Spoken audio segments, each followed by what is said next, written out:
মাই dear students, আজি তোমালোকৰ হৈ যোৱা জেনেৰেল ছায়েন্সৰ যি কুৱেশ্যন পেপাৰ ক্লাছ 10ৰ মেট্ৰিক পৰীক্ষাৰ সেই কুৱেশ্যন পেপাৰৰ 4টা ছিৰিজত হৈছিলে, ছিৰিজ এ, ছিৰিজ বি আৰু ছিৰিজ ডি। এই ছিৰিজৰ কুৱেশ্যন এনচাৰ মই ডিছকাছ কৰি ইউটিউবত আপলোড কৰিছোঁ। সেই ভিডিঅ'টো যদি চোৱা নাই, মোৰ এই ভিডিঅ'ৰ ডেছক্ৰিপশ্যন বক্সত গৈ তোমালোকে সেই ভিডিঅ'টো চাই ল'বা। আৰু এই ভিডিঅ'টোত মই যেটো ক্লাছ 10ৰ যেটো জেনেৰেল সায়েন্স হৈ গ'ল তাৰ যে সিৰিজ বি সিৰিজৰ যে কোশ্চেন মানে আহিছিল সেই বি সিৰিজৰ কোশ্চেনৰ এনসাৰ কিটো মই এতিয়া তোমালোকৰ লগত শেয়াৰ কৰিম।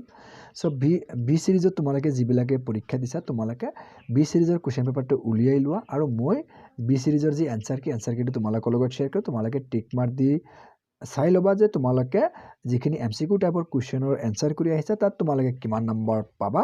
সো তোমালোকলৈ এটা ৰিকুৱেষ্ট থাকিব, তোমালোকে যদি কোনোবাই মোৰ চেনেল নতুনকৈ আহিছে মোৰ চেনেলটো নিশ্চয়কৈ সাবস্ক্ৰাইব কৰি থবলৈ নাপাহৰিবা। এতিয়া বলকচোন মিলাই লোৱা যাওক। তোমালোকৰ যদি কোশ্চেনটো বি সিৰিজত দিছিলা তেতিয়াহ'লে এই ভিডিঅ'টো তোমালোকৰ ভাবে সি আৰু ডি সিৰিজ অতি সোনকালে আহি আছে। এই সিৰিজটো অলৰেডি আপলোড কৰিছো, এই ভিডিঅ'ৰ লিংক মোৰ এই ভিডিঅ'ৰ ডেছক্ৰিপশ্যন বক্সত দিয়া থাকিব।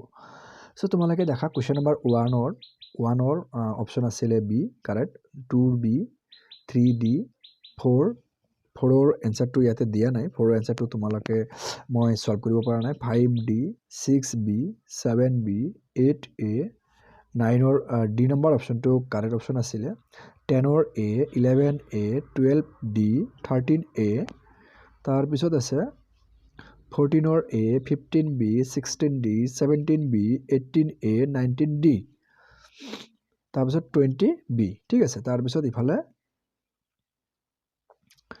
21C, 22A, 23A, 24D, 25B, 26A, 27A, 28B, 29C, 30A, তাৰপিছত 31ৰ correct option B, 32A, 33D, 34A, 35A, 36টো ইয়াতে মই দিয়া নাই, তোমালোকে জনাবাচোন কি হয়, 37B, 38D, 39A, 40C, 41B, 42B, তাৰপিছত 43A, 44C, 45B। এতিয়া সিৰিজ সি সিৰিজত তোমালোকে যিবিলাকে পৰীক্ষা দিছা সি সিৰিজটো অতি সোনকালে আহি আছে। বি সিৰিজটো তোমালোকে মিলাই ল'লা, কিমান পাবা মোৰ কমেণ্ট সেকশ্যনত জনাবা। সো ভিডিঅ'টো সম্পূৰ্ণ চোৱাৰ বাবে ধন্যবাদ জ্ঞাপন কৰিছোঁ আৰু তোমালোকে যদি মোৰ চেনেল নতুনকৈ আহিছে মোৰ চেনেলটো সাবস্ক্ৰাইব কৰি থবলৈ নাপাহৰিবা। Thank U.